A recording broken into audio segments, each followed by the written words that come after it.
The lecture hall buzzed with quiet chatter as alien students from 12 different worlds settled into their seats. The room was massive, built to accommodate beings of all shapes and sizes. Crystal creatures sat next to furry giants, while bird-like aliens perched on special stands designed for their clawed feet. Professor Vextar walked to the front of the room, his purple tentacles swaying as he moved. He was old even by his species standards, and the scars on his face told stories of battles fought long ago. The students fell silent as he approached the podium.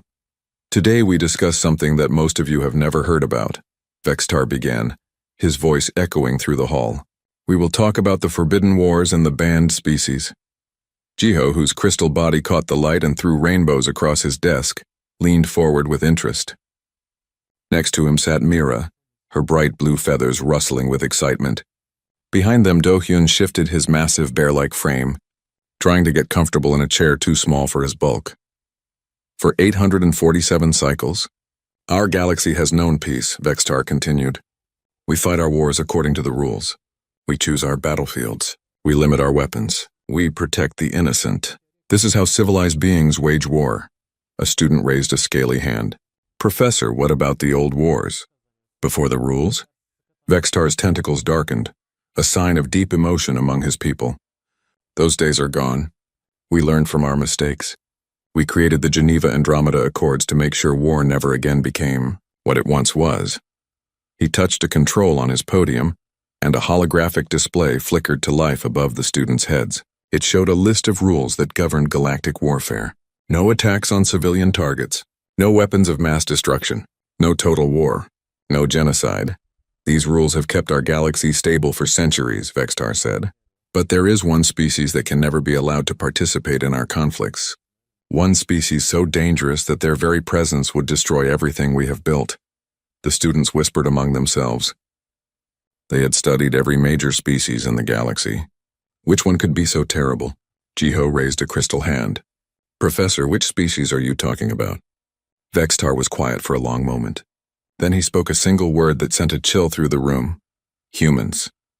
The whispers stopped. The students looked confused. Mira tilted her head, her sharp eyes blinking rapidly. "Humans?" she asked. "But Professor, they are not even a spacefaring race.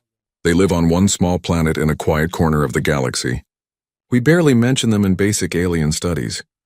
Do-hyun grunted his agreement. "I have seen the reports. They still use chemical rockets and split atoms for power.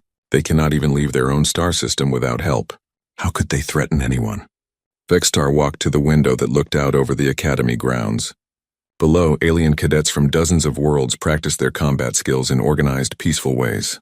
Everything was controlled. Everything was safe. That, he said slowly, is exactly what the hegemony thought 127 cycles ago. He turned back to face his students, and they saw something in his old eyes that made them uncomfortable. Fear.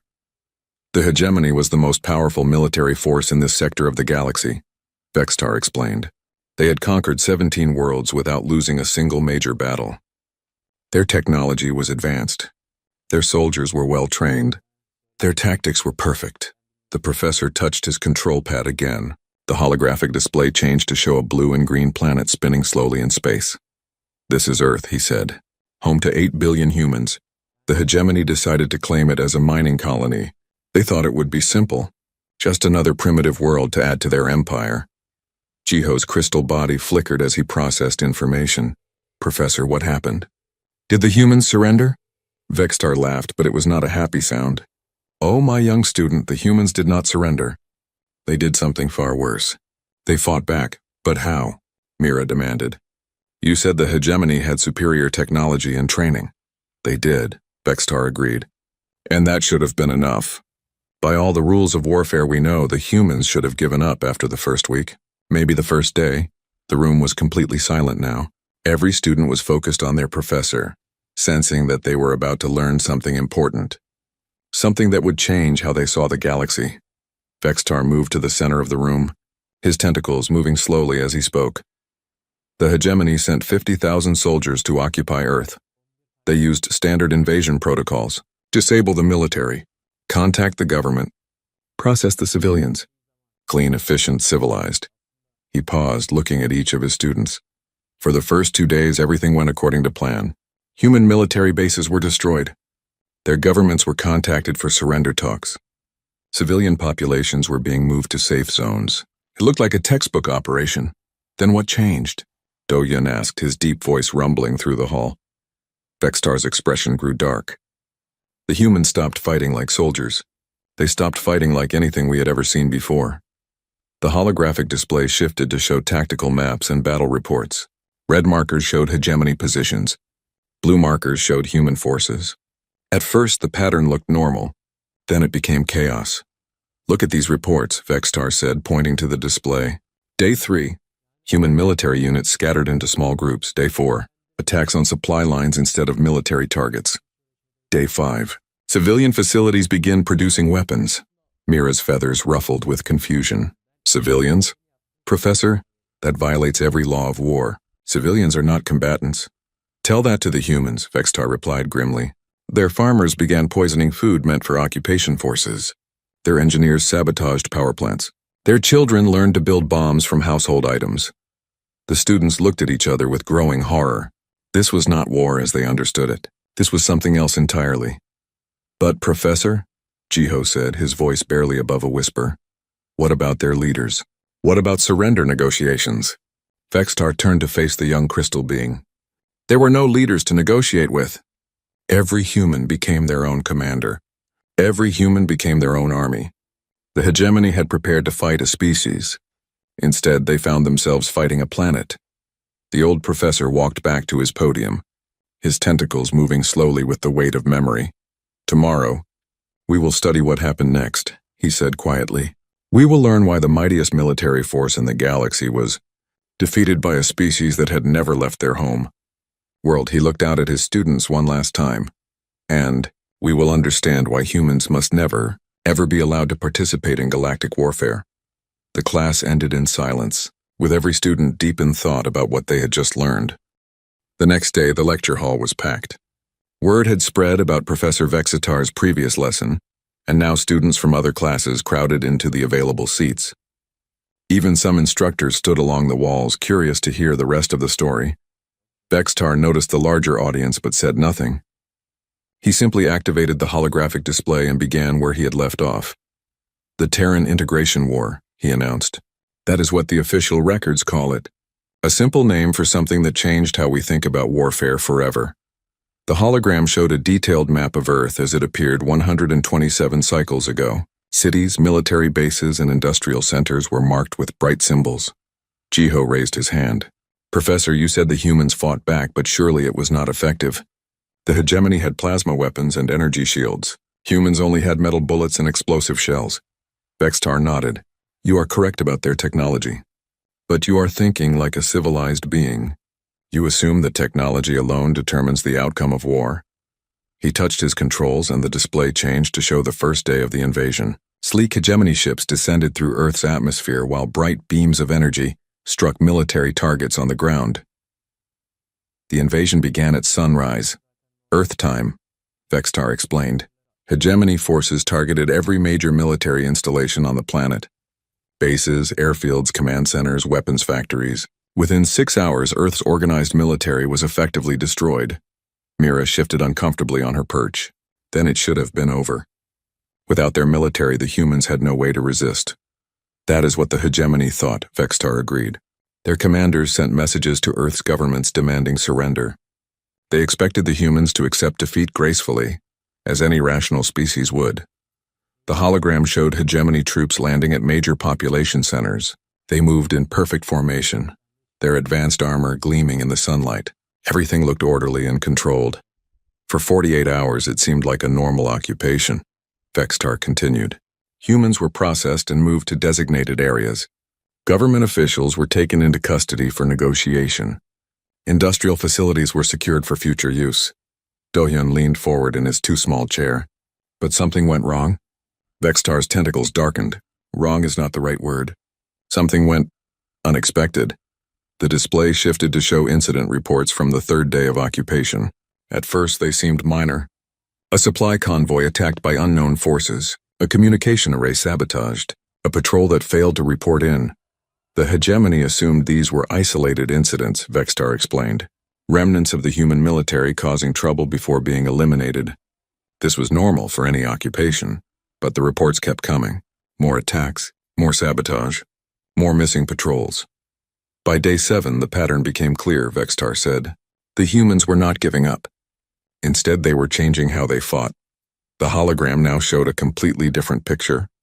Instead of organized military units, small groups of humans were appearing all over the planet. They struck quickly and then disappeared back into the civilian population. Jiho's crystal body flickered with confusion. But Professor, these were not soldiers. According to the records, many of these fighters were civilians. Factory workers, farmers, teachers. Exactly, Vextar said grimly. The humans had turned their entire population into an army. Men, women, even their young ones. Age did not matter. Training did not matter. Only resistance mattered. Mira spread her wings in agitation. This is impossible. Civilians cannot fight trained soldiers. They have no weapons, no tactics, no organization. Vextar touched his controls again. The hologram showed a human factory that had been converted overnight. Instead of making vehicles, it was now producing simple but effective explosive devices. The humans turned everything into a weapon, he explained. Farming chemicals became explosives. Kitchen knives became combat tools. Even their children's toys were modified to carry sensors and communication equipment. The display showed more examples. Humans using construction equipment to build barriers and traps, scientists creating biological weapons that targeted alien physiology, engineers designing guidance systems for improvised missiles. But surely the hegemony adapted? Asked a student from the back of the room. They tried, Vextar replied. They increased patrols. They imposed stricter controls on the civilian population. They brought in more soldiers and better equipment. The hologram showed hegemony reinforcements arriving. More ships. More troops. More powerful weapons. For every action the hegemony took, the humans found a counteraction, Vextar continued. When the hegemony increased patrols, humans began attacking the patrol routes themselves. When they imposed curfews, humans started operating during the day disguised as ordinary civilians. Dohyun shook his massive head. This makes no sense. How can untrained civilians outthink professional soldiers? Vextar turned to face the big student. Because the humans were not thinking like soldiers. They were thinking like humans. The professor moved to the center of the room, his voice becoming more intense. Soldiers follow rules, he explained. They have objectives, strategies, codes of conduct. The hegemony expected the humans to fight like soldiers. Instead, they fought like a species facing extinction. The hologram showed a captured hegemony report from day 20 of the occupation. The commander's words appeared in translation. Enemy forces display no recognizable tactical doctrine. Attacks appear random but achieve strategic goals. Unable to predict next target. The humans did not fight to win battles, Vextar said. They fought to make the occupation impossible. Every day, every hour, every minute had to be a struggle for the hegemony forces. Jiho processed this information slowly. Professor, how long did this continue? For 134 days, Vextar replied. And it got worse. The display showed casualty reports. Not just military casualties, but psychological ones. Hegemony soldiers requesting transfers. Officers reporting stress and breakdown among their troops, you see, Vextar explained. The hegemony had prepared for war, but the humans gave them something else entirely. They gave them a never-ending fight against an enemy that could be anyone, anywhere, at any time. Mira's voice was quiet when she spoke. What happened to the rules of war? What about protecting civilians and limiting violence? Vextar looked at her with sad eyes. The humans had never heard of our rules, and even if they had, they would not have cared. He paused, letting this sink in. To the humans, this was not a war to be fought according to rules. This was a fight for survival. And when a species fights for survival, there are no rules.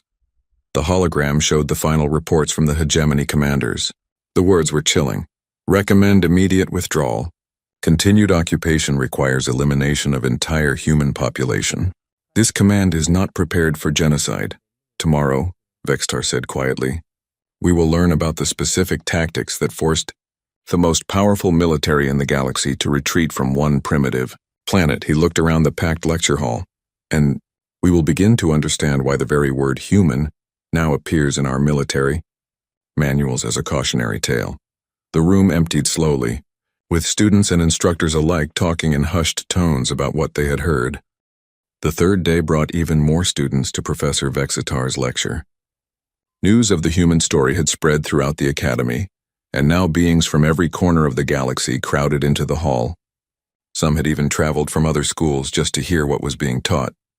Vexitar stood before the massive audience, his old tentacles moving slowly as he prepared to reveal the most disturbing part of the human war. "Today we discuss tactics," he announced. "Not the tactics taught in our military schools, but the tactics that should never exist." The holographic display activated, showing a three-dimensional map of Earth during the occupation. Red dots marked hegemony positions while blue areas showed human-controlled territory. But the map looked wrong somehow. The colors were mixed together in ways that made no military sense. Jiho studied the display with his crystal mind. "Professor, this map is confusing. The battle lines are not clear. How can territory be controlled if there are no defined borders?" "Excellent observation," Vexitar replied. "You are looking at something that our military theorists said was impossible. A war with no front lines, no safe areas, and no clear distinction between combatants and civilians." Mira ruffled her feathers nervously. "But Professor, without clear battle lines, how can rules of engagement be followed? How can commanders protect non-combatants?" Vexitar's expression grew grim. That is exactly the problem the hegemony faced. The humans had made it impossible to follow the rules of civilized warfare. The display zoomed in on a human city. Hegemony forces controlled the government buildings, the main roads, and the industrial areas. But between these controlled zones, human resistance operated freely. "Watch this tactical analysis," Vexitar said, highlighting different areas of the city. The hegemony held the important locations during the day, but at night the humans took them back. Every morning the occupation forces had to resecure areas they thought they already controlled. Dohyun growled in frustration. Why did they not simply maintain guards at all positions? "They tried," Vexitar answered, "but the humans made guarding anything a deadly job." The hologram showed incident reports from week 4 of the occupation. Guards found dead at their posts, supply depots exploding without warning, communication equipment sabotaged while soldiers slept nearby. The humans had learned something terrible, Vexitar explained. They discovered that the hegemony's advanced technology was also a weakness. The display showed a hegemony patrol vehicle, its sophisticated systems glowing with power indicators. Hegemony equipment required specific fuels, replacement parts, and maintenance procedures, Vexitar continued. The humans began targeting these needs instead of the equipment itself. Jiho's light-refracting body dimmed as he processed this information. They attacked the supply chain rather than the military units? Precisely. Instead of trying to destroy a tank, they would poison the fuel depot that fed 50 tanks. Instead of attacking a communication center, they would cut the power lines that fed 10 communication centers. The hologram shifted to show a timeline of hegemony problems. Fuel shortages, parts delays, maintenance backlog, equipment failures. Mira was beginning to understand. The humans were making the hegemony's technology work against them. Worse than that, Vexitar said. They were learning from every encounter. Every hegemony tactic was studied, analyzed, and countered. The display showed captured human documents, technical manuals written by ordinary civilians about hegemony equipment. Farmers had written guides on destroying alien vehicles. Doctors had created biological agents that corroded alien metals. Teachers had developed training programs for resistance fighters. This should not have been possible, Vexitar said, his voice filled with disturb. Primitive beings should not be able to reverse engineer advanced technology so quickly. A student near the back raised a scaly appendage. Professor, how did they learn so fast? Vexitar activated a new section of the hologram. It showed human communication networks, not the official government channels that the hegemony had destroyed, but hidden networks created by the resistance. The humans shared everything, he explained.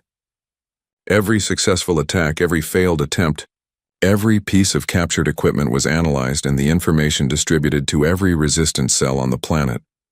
The display showed how knowledge flowed through the human population.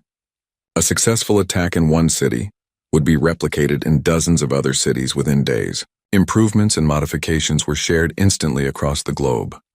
They turned their entire species into a learning machine, Vexitar said quietly.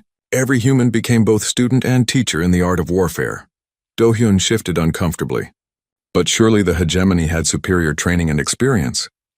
They did, Vextar agreed. But the humans negated that advantage in a way no one expected. The hologram showed a new type of report. Psychological evaluations of hegemony soldiers. Stress levels, fatigue indicators, combat effectiveness ratings. The humans realized that they could not defeat hegemony soldiers in direct combat, Vextar explained, so they decided to defeat them mentally instead. The display showed hegemony patrol routes. Every day the routes had to be changed because humans had planted explosives along the previous day's path. Every meal had to be tested because humans might have poisoned the food supply. Every building had to be searched because humans might be hiding inside. The humans made every moment of occupation dangerous and stressful, Vextar said. Hegemony soldiers could never relax, never feel safe, never trust their environment.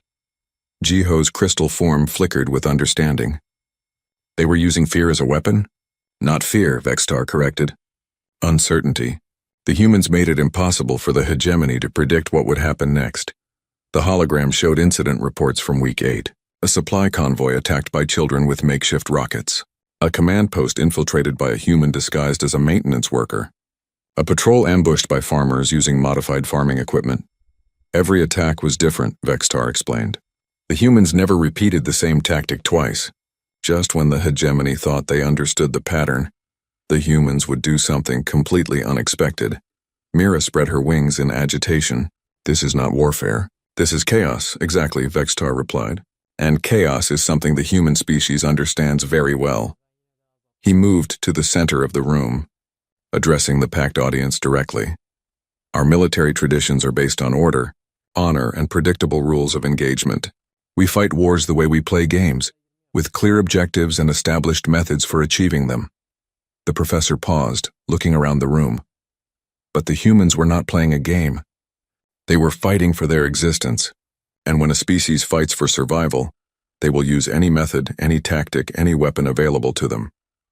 The hologram showed the final entry in this phase of the war, Week 12. Hegemony forces had been reinforced twice and now numbered over 100,000 soldiers. Yet the resistance was stronger than ever. By the end of the third month, Vextar said, the hegemony controlled less territory than they had after the first week. Every reinforcement sent to Earth only gave the humans more targets to attack and more equipment to capture. The room was completely silent as the implications sank in. Tomorrow, Vextar announced, we will learn about the final phase of the Terran integration war. We will discover what happened when the humans stopped playing defense and started playing offense. He looked out at the hundreds of alien faces, staring back at him. And we will understand why the hegemony's retreat was not a tactical withdrawal, but a desperate escape from something they could not comprehend. As the students filed out, many looked shaken by what they had learned. The idea that primitive beings could defeat advanced technology through pure determination was challenging everything they thought they knew about warfare. The fourth lecture drew the largest crowd yet. Students had skipped their other classes to attend, and the Academy's administration had moved the session to the main auditorium to accommodate everyone. Even senior faculty members sat in the front rows, their faces grim with anticipation. Professor Vextar walked onto the stage slowly, his tentacles moving with the weight of someone about to reveal a terrible truth. The massive holographic display behind him remained dark as he faced his audience. What I am about to show you, he began, violates several galactic treaties regarding the documentation of war crimes. I have special permission to share this information for educational purposes only. A murmur ran through the audience. War crimes were almost unknown in modern galactic society. The rules that governed civilized warfare made such things nearly impossible. By day 89 of the Terran integration war, Vextar continued, the humans had done something that no species in recorded history had ever attempted. The holographic display flickered to life, showing a view of Earth from space. But something was wrong with the image. Parts of the planet glowed with unnatural colors, and dark spots marked areas where cities should have been. Jiho's crystal body processed the visual data with confusion. Professor, what are we looking at? Those energy signatures do not match any normal planetary activity. Vextar's voice was barely above a whisper when he answered. "You are looking at a planet that has been weaponized." The audience fell completely silent. The humans had reached a conclusion that terrified the hegemony, Vextar explained. If they could not drive out the invaders through conventional resistance, they would make their entire world uninhabitable. The display zoomed in on a section of Earth's surface. What had once been a beautiful coastal region was now a landscape of destruction. The ground itself seemed to be burning. Human engineers deliberately triggered seismic events, Vextar said. They identified fault lines beneath major hegemony bases and used explosive charges to create earthquakes. Mira's feathers stood on end. They destroyed their own land to hurt the enemy? Not just their land, Vextar replied grimly. Look at this report from the Hegemony Geological Survey team. Text appeared on the display, translated from the original hegemony language. Humans have destabilized tectonic plates across 3 continents. Continued military operations may trigger planetary-scale seismic events. Recommend immediate evacuation of all ground forces. Do-hyun leaned forward, his massive frame tense with disbelief. They were willing to destroy their own planet? They were willing to deny it to their enemies, Vextar corrected. But the seismic weapons were only the beginning. The display shifted to show new horrors. Industrial facilities releasing clouds of toxic gas, rivers that glowed with radiation, forests that had been deliberately burned to create vast wastelands. The humans had turned their own planet into a weapon against the occupation forces, Vextar explained. But more importantly, they were preparing for something much worse. A new section of the hologram activated, showing the human space program during the war. Primitive rockets were launching with unusual frequency, carrying payloads into orbit around Earth. Intelligence reports from this period show that humans were preparing to weaponize their solar system, Vextar said. They planned to crash asteroids into their own planet if the hegemony did not withdraw. The audience gasped in horror. The idea of deliberately destroying one's homeworld was beyond comprehension for any civilized species. "But Professor," called a student from the middle of the auditorium, "surely this was just desperate threats. They could not actually follow through on such madness?" Vextar activated another section of the display. It showed captured human documents, technical specifications for guidance, systems that could redirect space objects toward planetary targets. The humans had calculated exactly which asteroids to target and how to modify their orbits, he explained. They were prepared to turn their own solar system into a weapon that would destroy everything, including themselves. The hologram showed timeline projections created by human scientists. Phase 1, seismic destabilization. Phase 2, environmental poisoning. Phase 3, asteroid bombardment. Phase 4, planetary sterilization. They called it the Scorched Earth Protocol, Vextar said quietly.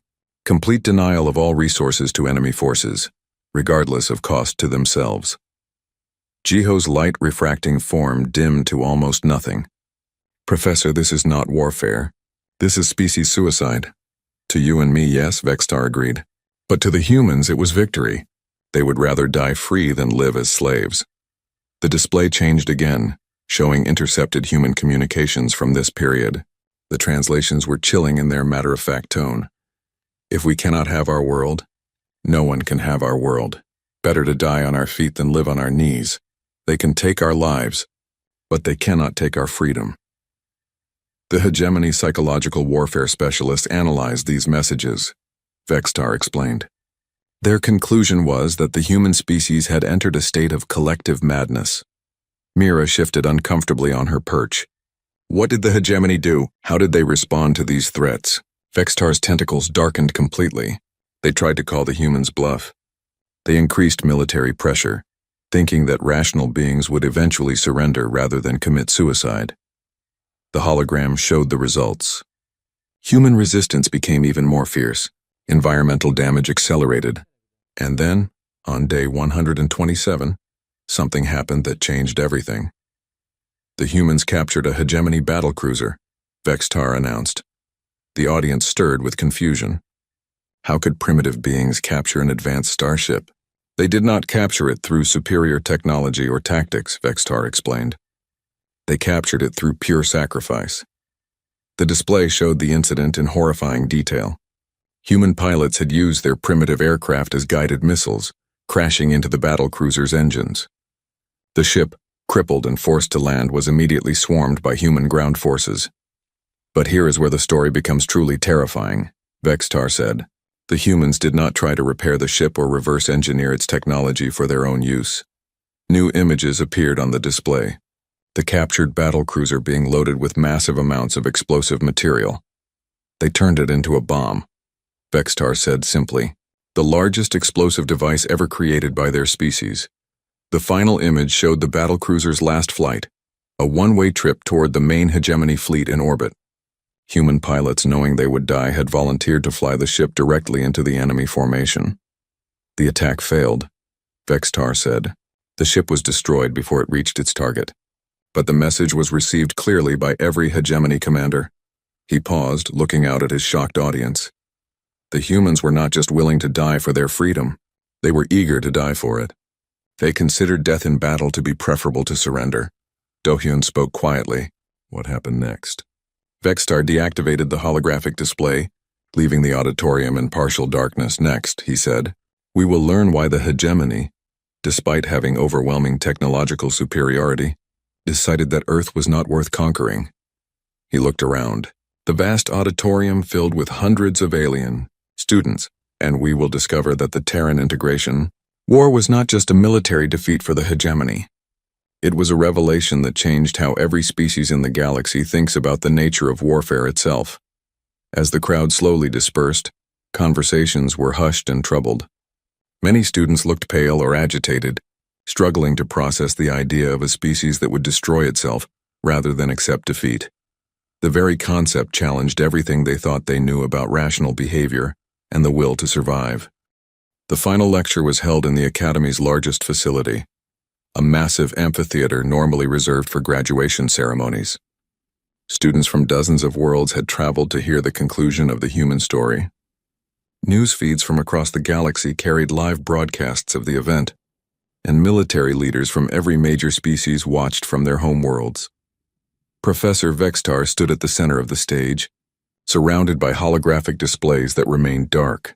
The weight of 1,000 eyes fell upon him as he prepared to reveal the final truth about humanity. 3 cycles ago, he began, his voice carrying clearly through the vast space. The Galactic Council made a decision. They voted to send a diplomatic mission to Earth to reassess the human species. A murmur ran through the audience. Many had not known about this recent contact. The war we have been studying happened over a century ago. Vextar continued. Surely the Council reasoned the humans had grown more civilized in that time. Surely they had learned the value of peace and cooperation. The first holographic display activated, showing modern Earth. The planet was transformed from the war-torn world they had been studying. Gleaming cities reached toward the sky. Massive orbital stations circled the planet. Clean energy systems provided power without pollution. Jiho's crystal form brightened with relief. Professor, this looks like a civilized world.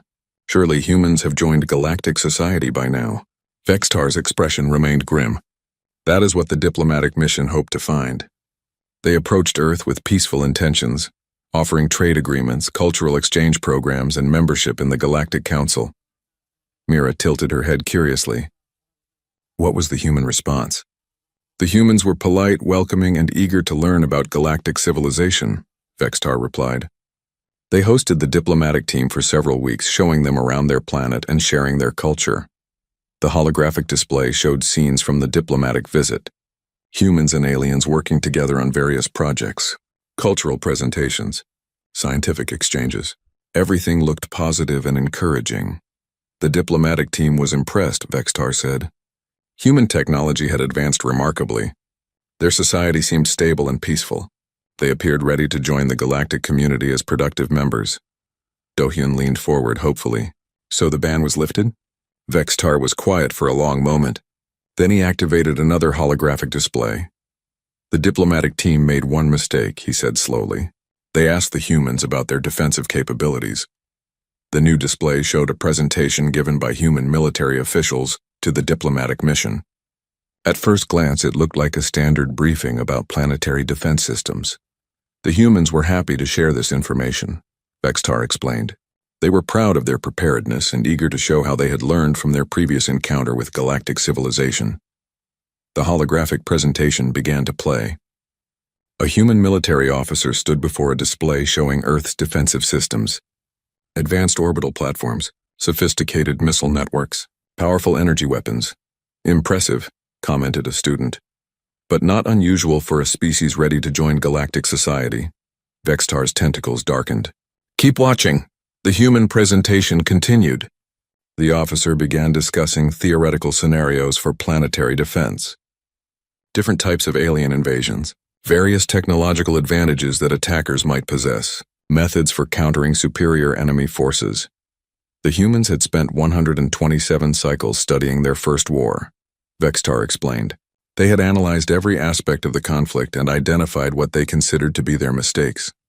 The presentation showed human war games and training exercises. But these were unlike anything the galactic community had ever seen. Entire populations participating in resistance drills, children learning to build weapons from household items, elderly citizens practicing sabotage techniques. Jiho's crystal body flickered with confusion. Professor, why would a peaceful species train their civilians for warfare? Because, Vextar replied, they are not a peaceful species. They are a species that hopes for peace but prepares for war. The human presentation moved to its most disturbing section, theoretical combat scenarios against 47 different types of alien species, detailed strategies for fighting enemies with various technological advantages, methods for turning Earth's entire solar system into a weapon. They had contingency plans, Vextar said quietly, for wars that did not exist. Mira spread her wings in agitation. But surely these were just theoretical exercises. Academic planning for unlikely scenarios? The holographic display showed the human officer's response to that exact question. His words appeared in translation. We hope these plans will never be needed. But hope is not a strategy. We prepare for everything because we learned that the galaxy is a dangerous place. The diplomatic team asked about human intentions regarding galactic warfare. Vextar continued. They explained our rules of civilized combat and asked if humans would be willing to follow them. Another section of the presentation began. The human officer discussing the Geneva-Andromeda Accords with polite but obvious skepticism. These rules assume that both sides want to preserve civilization, the officer said. But what if the enemy wants to destroy civilization? What if following the rules means losing everything?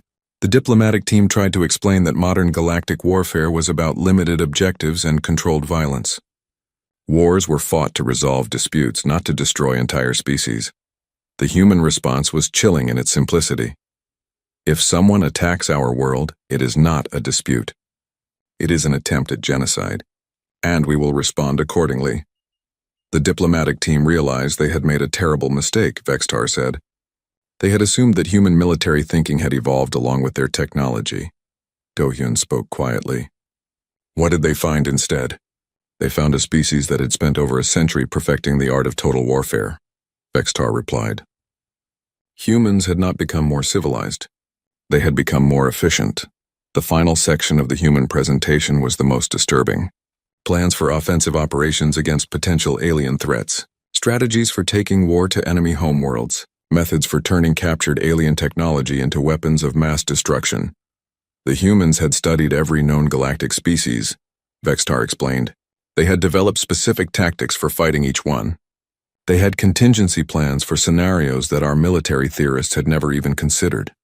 The holographic display showed charts and graphs detailing human military capabilities, production capacity for war materials, training programs for rapid military expansion, research projects developing new weapons technologies.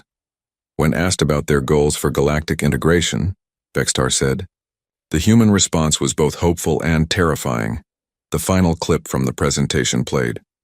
The human officer speaking directly to the diplomatic team. We want to join galactic civilization as friends and partners. We want to trade, learn, and grow together. But we will never again be unprepared for war. If peace fails, we will be ready. The holographic displays went dark, leaving the amphitheater in relative silence.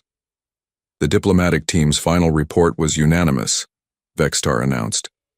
Humans remain banned from galactic warfare, not because they are too primitive to understand our rules, but because they have evolved beyond them. He paused, looking out at the vast audience of alien students. In a galaxy where war has become civilized, humans represent something we thought we had left behind. They represent war as an existential struggle, war as survival itself. Jiho's voice was barely audible when he spoke. Professor, what does this mean for the future? Vextar walked to the edge of the stage, his old eyes reflecting the weight of knowledge. It means that we must never allow humans to participate in our conflicts, he said firmly, because they do not fight wars the way we do. They fight them the way wars were fought in the old days. Before civilization, before rules, before mercy, he looked directly at his students. And it means that we must hope they never decide that the galaxy itself poses a threat to their survival. The professor moved back to center stage for his final words. Class dismissed, he said quietly. Remember what you have learned here. Some forces in the universe are too dangerous to unleash, even in the name of progress. As the massive crowd slowly dispersed, conversations were hushed and troubled. Students from warrior races looked shaken. Diplomats reconsidered their assumptions about primitive species. Military officers made mental notes to update their threat assessments. In the depths of space, monitoring stations tracked a small human exploration vessel as it approached the edge of the Sol system. The ship carried scientists and diplomats, peaceful explorers hoping to make contact with galactic civilization. But it also carried something else. Hidden in its computer systems were copies of every military plan, every defensive strategy, and every offensive capability that humanity had developed over the past century. The galaxy watched and waited, hoping that humanity's expansion into space would be peaceful. But now they understood that hope, as the humans had learned long ago, was not a strategy. And in the darkness between stars, other monitoring stations began updating their alert protocols, adding new classifications to their threat assessment databases.